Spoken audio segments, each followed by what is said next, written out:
This is only the second time I've ever done this, actually. My son entered me in a comedy competition a few years ago. It's almost like having sex for the first time. Remember that? It was like, bang! What the fuck was that? Right? But all I wanted to know was, I gotta do that again. Right? So here it is my second time. Not having sex, by the way. I've had sex more than once. Actually, I'm a married guy. I've been married for 30 years to my high school sweetheart. Yes, 30 years in a row. I did that joke the first time I ever got on stage, and some lady from Cumberland, so I said, oh, so what? She said, I've been married for 35 years. I said, yeah, but I'm married to the same person. Oh, she said, well, then congratulations. You can't be married for 30 years, though, and not pick up on a few things. Lots of people always ask me, how did you do it? And to be truthfully, I don't fucking know. I have no idea how I've been married for 30 years. Because I tell you, ladies, we are not the smartest species on the face of the planet. And here's a good example for you. We're watching TV a few weeks ago, and I let my wife have the remote control. Now here's the trick, guys, about that. You check to see if there's anything on that's good first. Then if there's not, you put the remote control down, out of arm's reach, and when she sits down beside you, she can pick it up. Right? And you don't care because there's nothing good on because you've already checked. So she's surfing the channels, and let me tell you, my wife is not the best at surfing channels, believe me. But there's nothing on anyways. So she stops to this lady show, so I'm watching it with her, and this commercial comes on, and it's about an anti-wrinkle cream. Now my wife is 51 years old, and she's very attractive actually, and I thought to myself, maybe I should order her some of that. But I didn't think it. I fucking said it out loud. And my brain is asking my mouth, did you just do what I thought you just did? Did you just fucking say that?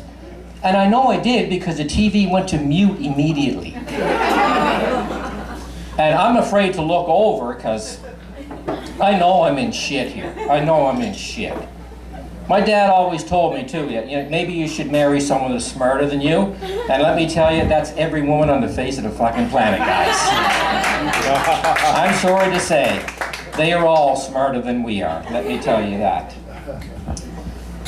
Well, I'm a newfie. Any newfies here by any chance? Oh, no newfies. Oh, okay, I guess I'm the only one.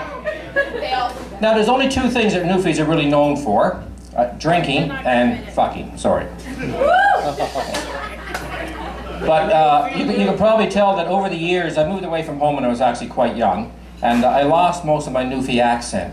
And there's nobody happier than my wife that I've lost my Newfie accent. Some accents are actually quite sexy. I mean, if you're in bed with a French guy, it's like, oh, mon chéri, I want to lay on the bed, and I'm going to sprinkle feathers all over your body, and I'm going to gently pull them off. You were in bed with a French guy? I'm acting like a French guy. Okay. Yeah. Pick up on the accent here. Now, a Newfie accent is just not going to be that way at all. Raj! Get your fucking ass in here! Lord, thunder and Jesus, girl, look at the fucking knockers on me. Oh, that's it, oh, I love Stan, I does, yes, I does, I love Stan, yes, keep doing that, yeah, oh, I love Stan. There's just nothing sexy about that at all. There really isn't, is there?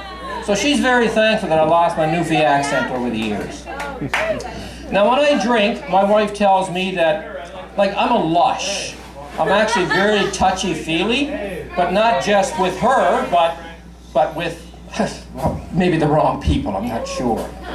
And I go away on business a lot sometimes with the work that I do. And she told me once, she said, you know, when you go away on business, she said, there's two things that I'm afraid of. I said, well, what's that, honey? She said, I'm afraid that if you're out drinking, you're going to get hurt. I said, oh, well, I'm not really afraid of that. So what's the second thing that you're afraid of? She said, I'm afraid that you're going to get laid. I've never been afraid of that. Never, ever, ever. But let me tell you, I would hate to be single in today's world. My brother's been married 3 times, all before the age of 36. And he tells me about the dating scene. My wife tells me about her single ladies in the dating scene as well. And this actually happened here in Courtenay. 2 of her, she works at a women's clothing store in the mall. And 2 of her clients came in, and they went on that website, the fish site. What's it called? Plenty of Fish. That's what it is. What is it? POF. POS. Oh, Plenty of, oh, POF. Oh, I call it kettle of fish. So, Newfie, of course, right? So these 2 separate women actually met 2 separate guys from Courtenay on this website.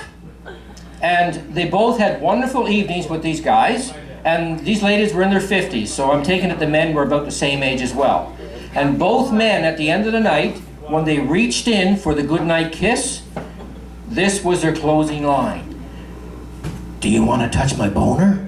Oh, must be from Nanaimo. Either that or Cumberland. Does that actually work? That's like 13-year-olds. That doesn't work, does it? No, I wouldn't think that would actually work. No. A lot of people don't realize that when you're married to one person for as long as I have been, there's always a big wide array of emotions.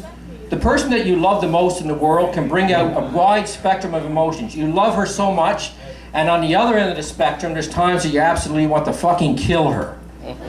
Right? Your boss can't even make you feel that way, no matter how much you hate your boss. And here's a good example. When my son was born, 30 years ago, and the first time that I held him in my arms, she was in labor for 36 hours. And I held him in my arms for the first time, and I thought he was the sweetest thing that I ever laid eyes on. And I looked at her in the bed, and she looked like a fucking Mack truck had just run over her. And I thought she was the most beautiful woman in the world. Thank you. But let me tell you, the drive to the hospital, with all that screaming and yelling, I'm like, where's the fucking closest alley? She's fucking going in if I could fucking find it here tonight. That's what I mean. Your wife is supposed to bring out that big array of emotions in you. There's a couple of reasons that I wouldn't want to be single either. Well, number one is I don't want to lose half my shit. I got too much nice stuff. I got a classic Mustang, vintage guitars. I don't want to lose all that shit. And she will take it, let me tell you. Yeah. And the other reason is, if something did happen and my wife and I divorced, I guarantee you she would tell all of my secrets to everybody. And there's no way I want people to know that while I'm having sex, I like to have ladies' underwear on and a wooden spoon jammed up my ass. I just don't want people to know that. No, I'm just kidding. I'm allergic to ladies' underwear, so. Well, folks, that's been my time. I hope you enjoyed it. My name is Bill.